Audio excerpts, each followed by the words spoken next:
तो अब मैं जैसे ही आपको नाम बताऊंगा उनका, जो हमारे आज के गेस्ट हैं, तो आपका जो एक्साइटमेंट लेवल है वो और बढ़ जाएगा। ये बताने से पहले कि गेस्ट कौन है, मैं आपको थोड़ा सा बताता हूं YouTube के बारे में। YouTube में क्या है कि पूरे वर्ल्ड की अगर बात करी जाए तो करोड़ों चैनल्स हैं जो अलग अलग जॉनर्स में हैं, अलग अलग कैटेगरीज में हैं। उसमें से दो बड़ी कैटेगरीज हैं, मोटिवेशन और एजुकेशन। पूरे वर्ल्ड में जो वर्ल्ड का नंबर 1 मोटिवेशन चैनल है वो मेरा है, और जो वर्ल्ड का नंबर 1 एजुकेशन चैनल है किसी इंडिपेंडेंट क्रिएटर का, वो उनका है, जो कि हमारे गेस्ट हैं। उनके 17 मिलियन से ज्यादा सब्सक्राइबर्स हैं। Please give an energetic and warm welcome to the one and only Khan sir.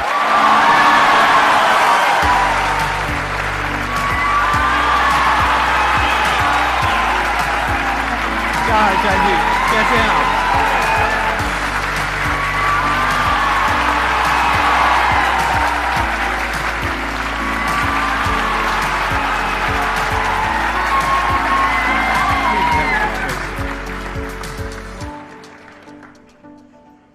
इससे पहले कि ऑडियंस आपसे कुछ पूछे या इंटरेक्ट करे, मेरे माइंड में एक क्वेश्चन है आपके लिए जी। जो बच्चे हैं वो आपके इतने दीवाने क्यों हैं, इतने पागल क्यों हैं आपके पीछे? मतलब मेरे कमेंट सेक्शन में भरा पड़ा था, खान सर कब आएंगे, खान सर कब आएंगे। मतलब ऐसा क्या जादू कर दिया आपने बच्चों के ऊपर? ये सवाल हम आपसे भी पूछते हैं, हमारे पे भी इतना कमेंट आया, इतना मेरे तो ऑफिस में लोग चले आए कि सर कब जा रहे हैं। अच्छा। क्योंकि हम लोग का तो एग्जैक्ट है वही पढ़ाना है। हाँ। तो देखिए, हम लोग का मेन है कि बच्चों को जो जरूरत रहती है कि अगर लड़का पढ़ने आया रहा ना, उसके मन में कोई डाउट ना रह जाए। हम उसको कहते हैं कि हम तुम्हें पढ़ा रहे हैं, दम है तो भूल के दिखाओ, याद करके नहीं।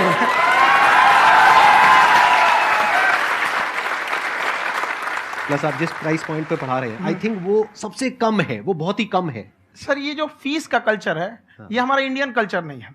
हमारा इंडियन कल्चर गुरु दक्षिणा है, उस हिसाब से वो सही है। ऑक्सीजन जैसे जिंदगी के लिए जरूरी है, वैसे एजुकेशन जरूरी है। कोई ये नहीं कह सकता है कि पैसे की वजह से वो खान सर के यहां से लौट गया। क्या बात है।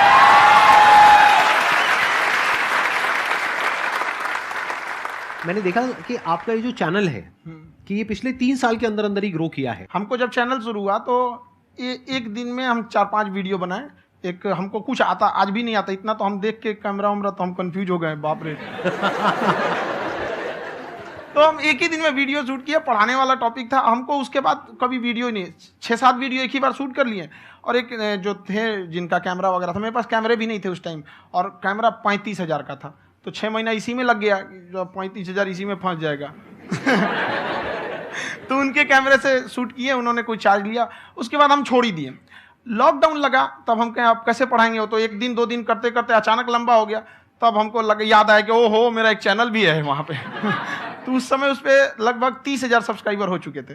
तो जैसे लॉकडाउन लगा तो उस पर पढ़ाना चालू किया, और पता नहीं क्या लोगों को पढ़ाई में इतना इंटरेस्ट आ गया कि आपका स्टाइल ऐसा है थोड़ा सा। आप आई थिंक पढ़ाई के साथ साथ में जो बीच बीच में आप थोड़ा बहुत छोड़ते रहते हैं ना, मतलब जो एंटरटेनमेंट चलता रहता है। ये बात हम देखिए, जब हम गुलाम थे ना, तो अंग्रेजों ने एक चाल चला था कि भारत को हम फिजिकली गुलाम रखेंगे 100-200 साल, मेंटली 1000 साल कर देंगे।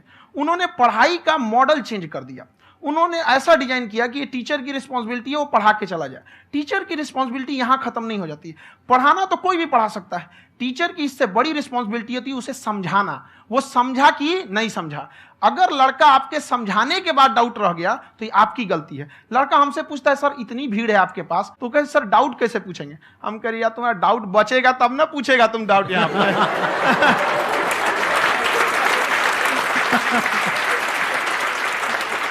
कॉन्फिडेंस नेक्स्ट लेवल है खान सर का, मानना पड़ेगा। और शायद यही वजह है इनकी जो ग्रोथ है उसका।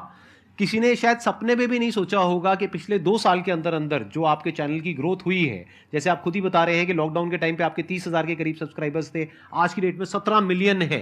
और मेरा एक क्वेश्चन और है, इससे पहले कि ऑडियंस में से आपसे कोई क्वेश्चन पूछे, कि कई बार आप ऐसे भी टॉपिक्स टच करते हैं जो थोड़े से कंट्रोवर्शियल हैं या थोड़े से सेंसिटिव हैं, जिसके ऊपर बात करने की हिम्मत आई थिंक बहुत ही कम लोगों में है। तो आपको कभी ये नहीं लगता है कि कहीं ज्यादा तो नहीं हो रहा है, इसको थोड़ा रोक देते हैं, थोड़ा कम कर देते हैं? क्योंकि कोई लाइन ही नहीं है वैसे तो बोलने को, तो आप कुछ भी बोल दो, कितना भी बोल दो। हुई है कंट्रोवर्सी बहुत बार। एक्चुअली बचपन से हमको फौज में जाना था, और फौज वालों के लिए ये सब मायने नहीं रखता। उसको करना है मतलब करना है, तुम सामने कुछ भी रहो, डजंट मैटर।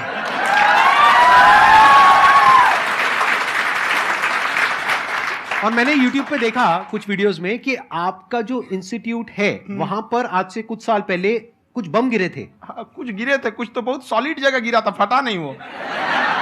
मतलब आपके आसपास? हाँ, बम को भी पता है कि टीचर की इज्जत किया जाता है।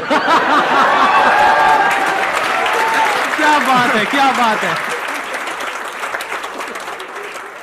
मैं समझ पा रहा हूं कि ये आपके अंदर जो एटीट्यूड है ये कहां से आ रहा है, क्योंकि आप बचपन से ही फौज में जाना चाहते थे, तो आप जंग के मैदान में ही खड़े हैं एक तरीके से। बस फर्क ये है कि आपके हाथ में कलम है, हथियार ना हो करके। हथियार से एक आदमी की जान जा सकती है, हाँ। कलम से बहुत ताकत होता है। शिक्षा एक ऐसा हथियार है ना, हर कुरीतियों से लड़ सकता है, हर तरह की समस्याओं से। और ये एक ऐसा हथियार है, मेटल डिटेक्टर में भी नहीं पकड़ाता है।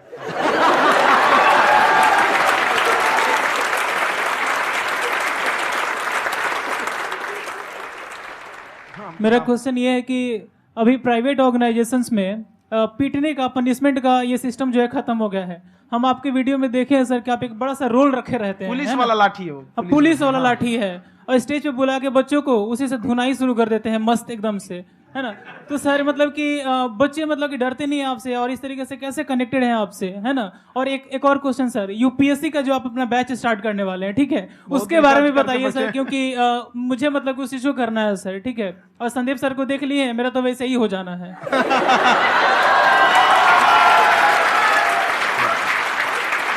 क्या हो जाना है? मेरा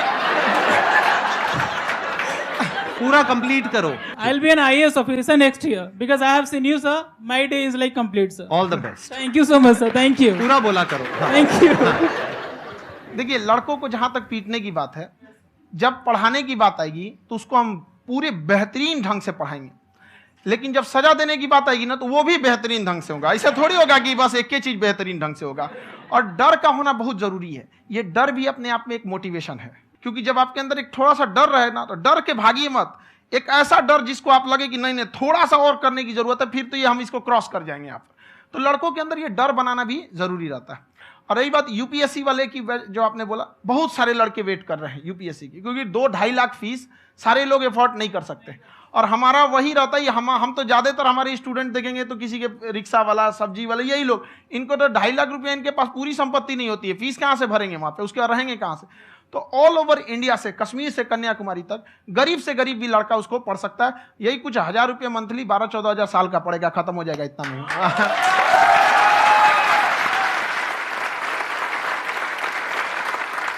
ये जो डंडे वाली बात इन्होंने कही, ये सच है? मतलब आप सच में एक डंडा रखते हो? पुलिस का ही है वो।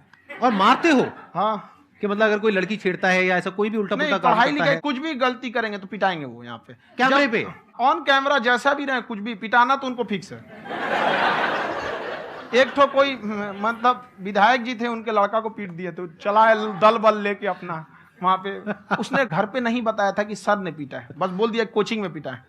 बाद में पता चला हम पीटे हैं, तो उसके पिताजी मेरे सामने और पीटे।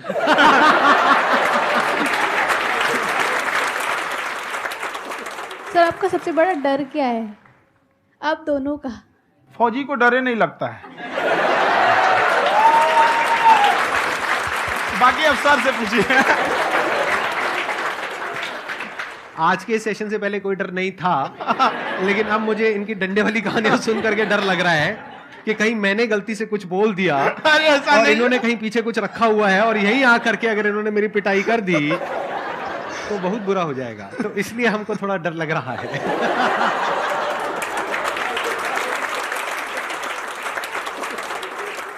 आपकी डेली कितने घंटे क्लासेस होती हैं?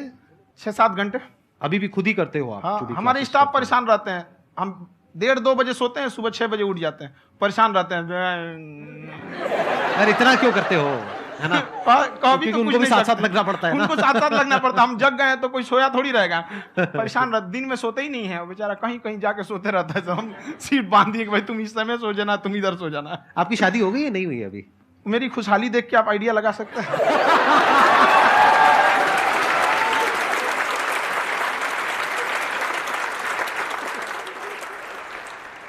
First of all I would like to say sir thank you so much to you and to your team कि आपने मुझे यहाँ आने का मौका दिया। एंड सर अब तक मैंने आपको सिर्फ फ़ोन या लैपटॉप में ही देखा है दोनों को, आज फर्स्ट टाइम लाइव देख रही हूँ तो बहुत अच्छा लग रहा है। तो मेरा क्वेश्चन ये है सर आपसे, जब हम लाइफ में कोई डिसीज़न लेते हैं कि हमें ये पर्टिकुलर चीज़ करनी है, और क्योंकि हम डिसीजन लेते हैं तो हमारी आदत है कि पहले हम 4 लोगों से पूछते हैं कि तू बता तेरी क्या राय है, तू बता तेरी क्या राय है। तो उनमें से अगर कोई हमें कह देता है कि ये बेकार डिसीजन है मत कर, तो हमारा माइंड कहीं ना कहीं डाइवर्ट होने लगता है और उसकी वजह से हम अपना डिसीजन चेंज कर देते हैं। तो मेरा क्वेश्चन ये है कि कैसे हम अपने डिसीजन पे स्टिक रहे, कैसे हम जो दूसरे के ओपिनियन है उनको अफेक्ट ना होने दें अपने ऊपर। दूसरे से सलाह लेने से पहले एक बार खुद उस पर रिसर्च कर लेना चाहिए, ताकि आप सामने वाला क्या सलाह दे रहा है आपको समझ में आना चाहिए। यहाँ पर ऐसा नहीं है कि कई बार ऐसे होते हैं कि दूसरे वाले को एक्सपीरियंस होता है, तो अगर आपको पहले से आइडिया है, उसके बारे में आप बेहतरीन ढंग से रिसर्च किए हैं कि क्या इसमें प्लस पॉइंट है क्या निगेटिव है, उसके बाद आप किसी से सलाह लेने जाइए। ये नहीं कि मन में आया सीधा बता गड़बड़ा जाएगा। तो वहाँ पे पहले आपको R&D करना पड़ता है, समझ में आया कि नहीं। और जिंदगी हो या गाड़ी, जीतेगा वही जो टाइम पे गियर चेंज कर रहा है। तो डिसीजन चेंज करना बहुत ज़्यादा गलत नहीं है। इन्होंने बहुत अच्छी बात कही है और मैं इसी बात में थोड़ा सा और ऐड ऑन करूंगा कि ये जो आपने कहा ना कि अपने डिसीजन पे स्टिक कैसे रहें, ये कोई अच्छी क्वालिटी नहीं है, क्योंकि टाइम टू टाइम आपको अपने डिसीजंस को चेंज करना होता है। जैसे आपने 4 लोगों से डिस्कस किया, कोई इंसान कुछ पॉजिटिव बोल रहा है, कोई नेगेटिव बोल रहा है, उससे फर्क नहीं पड़ना चाहिए। डिपेंड ये करता है कि वो जो बोल रहा है उसका बेसिस क्या है। क्या वो किसी नॉलेज या एक्सपीरियंस के बेस पे बोल रहा है या ऐसे ही कुछ भी बोल रहा है? ऐसे ही बोल रहा है तो फिर उसकी बात पे ध्यान क्यों दे रहे हो? अगर किसी नॉलेज या एक्सपीरियंस के बेस पे बोल रहा है, फिर चाहे वो पॉजिटिव बोल रहा है चाहे नेगेटिव बोल रहा है, दोनों ही मायने रखता है। उसके बाद में रिसर्च करनी है और फिर रिसर्च करने के बाद में फाइनल डिसीजन अपना खुद का होना चाहिए। अब वो डिसीजन उससे अलग भी हो सकता है जो आपने पहले लिया था, और वो सेम भी हो सकता है। सर मेरा क्वेश्चन दोनों से है आपसे, how to deal procrastination and laziness. हमारा ब्रेन है ना, ये बहुत आलसी टाइप का है, इसको आराम खोजना पसंद है। अब थोड़ा सा भी अब इसको आराम की ओर लेके चले गए ना तो फिर उधर ही रहेगा। आप सोचेंगे 10 मिनट आराम कर लेते हैं ना, तो 10 मिनट 2 घंटा बना देगा। उसको टॉर्चर कीजिए, चल 10 मिनट बाद में उसको आप उस पर हावी में, वो कह रहा है कि हमको आराम चाहिए, आपको हाँ आराम मिलेगा, पहले काम फिर मिलेगा आराम। तो आप उसके हिसाब से मत चल। आपका मन कर रहा है थोड़ा सा देख लेते हैं, कोई नोटिफिकेशन आया, आप कोई काम कर रहे हैं, क्यों पहले काम कर लीजिए, बाद में देखिएगा ना नोटिफिकेशन। आप हावी मत होने दीजिए यहाँ पे। अगर आप 5 मिनट भी थोड़ा सा लूज पड़े ना, थोड़ा सा कमर सीधा कर लेते हैं, 2 घंटा बर्बाद कर दिया आपको। हावी मत होने दीजिएगा उसको अपने ऊपर। प्रोक्रेस्टिनेशन को तोड़ने का एक ही तरीका है, सबसे छोटे लेवल पे ले जा करके उस गोल को तोड़ दो। यानी वो गोल बहुत बड़ा है, उसको ब्रेक डाउन करो, उसके सबसे पहले स्टेप पे आ जाओ कि उसको अचीव करने का सबसे पहला स्टेप क्या है। जैसे गाड़ी चलाना सीखना है, उसका सबसे पहला स्टेप क्या है। अगर घर में कोई नहीं है सिखाने वाला या सिखाने वाली, तो बाहर जा करके जो गाड़ी का ड्राइविंग स्कूल है उधर जा करके पैसे दे दो। अब फंस गए ना तो फंसा दो अपने आप को। दिमाग ये लगाओ कि अपने आप को कैसे फंसाया जाए। जब हम फंस जाते हैं ना तो फिर हमको वो काम करना ही पड़ता है। Then there is no looking back. जब तक आप सोच रहे हो तब तक सोच रहे हो, उसको बोलते हैं पैरालिसिस ऑफ एनालिसिस, कि आप सोचते चले जा रहे हो अपने माइंड में, मैं ये करूंगा वो करूंगा वो करूंगा वो करूंगा, और प्रोक्रेस्टिनेट हो रहा है, वो चीज टलती चली जा रही है। तो उसको छोटे से छोटे लेवल पे ब्रेक डाउन करके उसको कर दो, दैट इज नंबर 1। और जैसे ही करना शुरू करते हो, कोशिश करो कि उसको जब तक कि आप सही से नहीं कर लेते हो उसको छोड़ना नहीं है, तो आपकी लेजीनेस भी खत्म हो जाएगी। कई लोगों को तो हमने देखा जो सप्ताह में कुछ भी नहीं करता, वो भी संडे को आराम कर रहा है।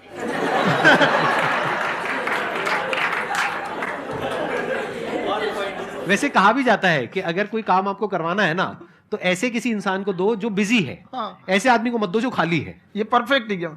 किसी को भी आप देखिएगा जिसको आप कहते हैं कि मतलब थोड़ा ठीक ठाक आप समझते हैं कि नहीं ये बहुत आगे निकल, वो एक काम को खत्म करने के बाद कभी आराम नहीं करेगा। एक काम खत्म हुआ उसको लगेगा हाँ एक खत्म हो गया, अब दूसरा करना चाहिए। और वही जिसको देखिएगा एक खत्म हो गया और आराम करना चाहिए, कभी नहीं लाइफ में आखिरी सांस तक। सर यहाँ पे सब हिंदी में पूछते हैं, इंग्लिश में पूछते हैं, मैं भोजपुरी में पूछूं? जौन भाषा ठीक लगे तोने में पूछ दो। हाँ सर।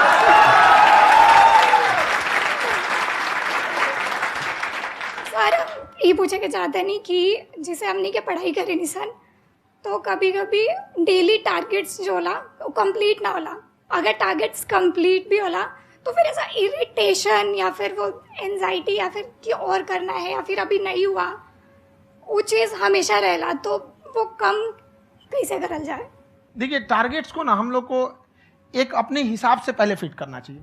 ऐसा नहीं कि दूसरे किसी इंसान को देख के हम टारगेट फिट कर ले। कोई लड़का 8 घंटा पढ़ रहा है, कोई पहली बार अभी पढ़ना ही चालू किया, उसको देख के 8 घंटा पढ़ेगा तो पढ़ाई छोड़ देगा। तो आप अपनी क्षमता के हिसाब से देखिए कि आप कितना पढ़ सकते हैं। अगर आपने एक घंटे को बना लिया कि हम 1 घंटा पढ़ सकते हैं, अगले 1 हफ्ते तक उसको सस्टेन रखिए। जिम में कैसे करते हैं लोग, पहले दिन उठा लीजिएगा 1 कुंटल तो हार्ट अटैक हो जाएगा। तो वो धीरे धीरे टारगेट सेट कीजिए और अपनी क्षमता को भी देखिए। हर इंसान की क्षमता अलग है। कंगारू को देख के हाथी छलांग मारेगा, पैर तोड़ के बैठ जाएगा।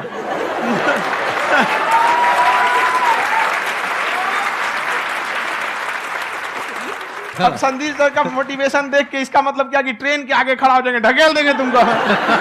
हालांकि ऐसा कर देते हैं, लेकिन ऐसा करिएगा लोग नहीं, क्षमता पता होना चाहिए। आपके अंदर एंजाइटी हो रही है कि मैंने कर तो लिया है। आप ये नहीं कह रहे कि मैंने कुछ भी नहीं किया है फिर मेरे को एंजाइटी हो रही है। आप ये कह रहे हो मैंने काफी कुछ कर लिया है फिर भी एंजाइटी हो रही है कि कहीं कुछ छूट तो नहीं गया है। तो बेसिकली आपको ये देखना है कि अगर आपके अंदर ये एंजाइटी हो रही है, that means you are a very good student. आप एक अच्छे स्टूडेंट हो। क्यों? क्योंकि बहुत सारे स्टूडेंट्स तो ऐसे हैं उनको पढ़ने के नाम से एंजाइटी होती है। तो आपको एंजाइटी हो रही है कि मैंने पढ़ लिया, दिन में मानो 8 घंटे का आपने टारगेट सेट किया और 6 घंटे पढ़ लिया, या मान लो 8 घंटे भी पढ़ लिया, फिर भी एंजाइटी हो रही है कि मैंने 10 घंटे नहीं पढ़ा। तो ये तो अच्छी क्वालिटी है ना, ये तो एक ब्रिलियंट स्टूडेंट की क्वालिटी है। क्योंकि एंजाइटी उसी को होती है जो केयर करता है, जिसको परवाह है, उसी की तो एंजाइटी होती है। जैसे माँ को अपने बच्चे की, जैसे एक माँ को अपने बच्चे के, जैसे एक माँ को अपने बच्चे को लेकर के एंजाइटी होती है। हंस लो मजाक उड़ा लो कोई बात नहीं, एडिट कर देंगे इसको हम। हाँ।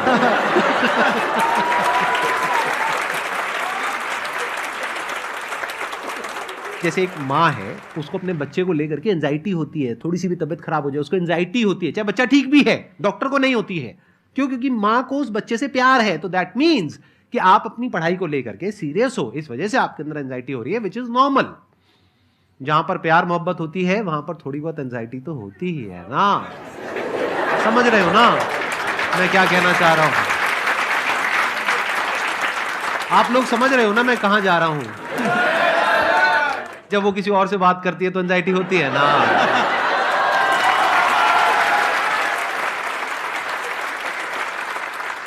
सर, आपकी स्टोरी हमने सुनी थी, तो एक टाइम आया था जब आप गंगा किनारे जाके बैठ गए थे। उस समय आपको कुछ समझ नहीं आ रहा था, तो उस समय मतलब आपने ये डिसीजन कैसे लिया कि अब आगे नहीं, यहाँ से वापस जाना है? रास्ता ही नहीं था। घर जाने के लिए एटलीस्ट 90 रुपए चाहिए थे, जेब में 40 रुपए थे। कैसे घर जाते हैं? और हम गंगा के किनारे चुपचाप बैठे बैठे हम कहें कि अब बहुत टेंशन हो गया, अब घर जाना चाहिए। रूम पे, तो किराए के रूम पे ही आदमी सारे लोग रहते। गए वहाँ पे तो रूम लॉक हो गया था। तुम खटखटाए तो ऊपर से गुस्सा से बोले जो ऑनर थे, क्या टाइम हो गया है? तुम कहे 9-10 बज रहा होगा। घड़ी देखिए तो 2 बज रहा था रात का, 2-2:30 बज गया था। वहाँ टेंशन में आप तो होता है, कई बार ऐसा समय आएगा कि लगेगा जैसे अब कुछ नहीं हो सकता है।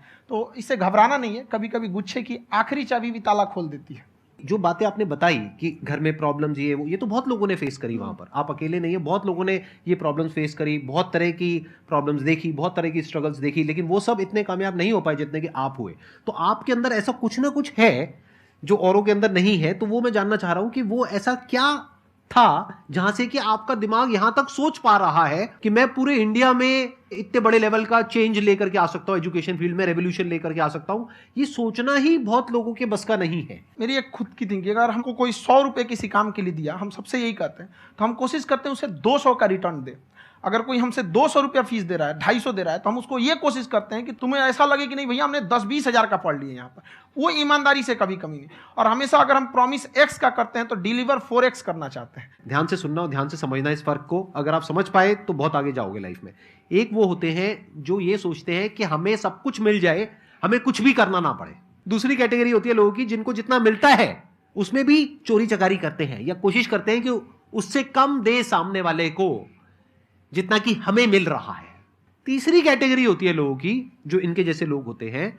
वो क्या करते हैं? वो ये सोचते हैं कि अगर मैंने किसी से 1 रुपए भी लिया, देखा जाए तो 200-250 रुपए कुछ भी नहीं होता है, 200-250 रुपए अगर मैंने लिया तो कैसे उसको 400 रुपए की वैल्यू दूं। ये जो थिंकिंग है ना, यही एक फर्क होता है एक ऐसे इंसान में जो बहुत आगे निकल जाता है और उस इंसान में जो मीडियोकर रह जाता है। आप अपने आप को अपने आप के ऊपर समय दीजिए, उसको डेवलप कीजिए।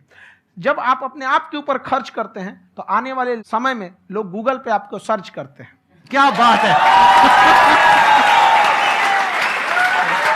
सर, ये आपने अभी बनाया है या ये कोई पुराना आपका वो है? बनते रहता है, इसे फ्लो में बन जाता है।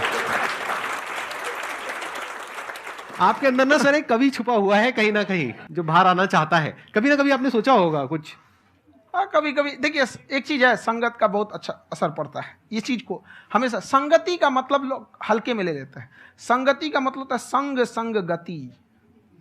तो अच्छे लोग के साथ रहेंगे तो संग संग अच्छी गति होती जाएगी, खराब में रहेंगे तो ये भी होता है। बट अपने आप को थोड़ा सोचना चाहिए कि हम केवल जी के मर जाएं इसके लिए नहीं आए हैं।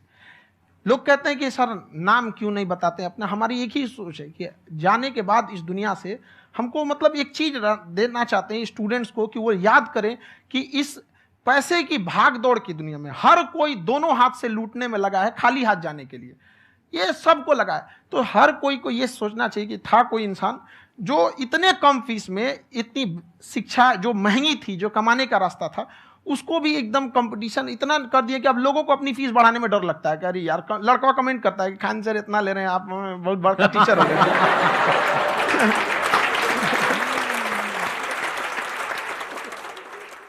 खान सर की एक क्लिप है, ये समय और समझदारी में बहुत फर्क होता है। अगर समय रहते समझदारी आ गई तो इंसान कामयाब हो गया, लेकिन अगर समय चला गया फिर समझदारी आई फिर तो बेकार है। तो सर मतलब कुछ आपको ऐसी चीज़ लाना चाहिए जो मतलब बच्चों जो तैयार हो रहे हैं उनको ये चीज़ें मतलब एंड टाइम पे दिखे। समझ रहे हैं आप मेरी बात? नहीं समझ?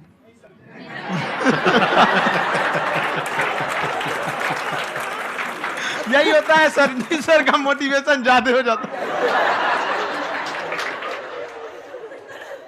जब आप स्ट्रगलिंग फेज में हैं तो कम से कम चीजों को अपने ऊपर खर्च कीजिए, ज्यादा से ज्यादा सीखने में खर्च कीजिए। अगर आपको राजा बनने का शौक है तो गुलाम की तरह मेहनत करना सीखिए, तब राजा बनेंगे।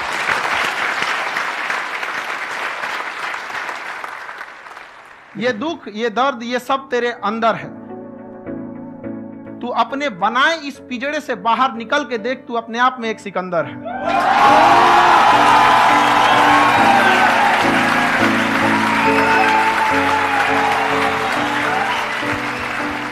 Thank you so much sir for coming.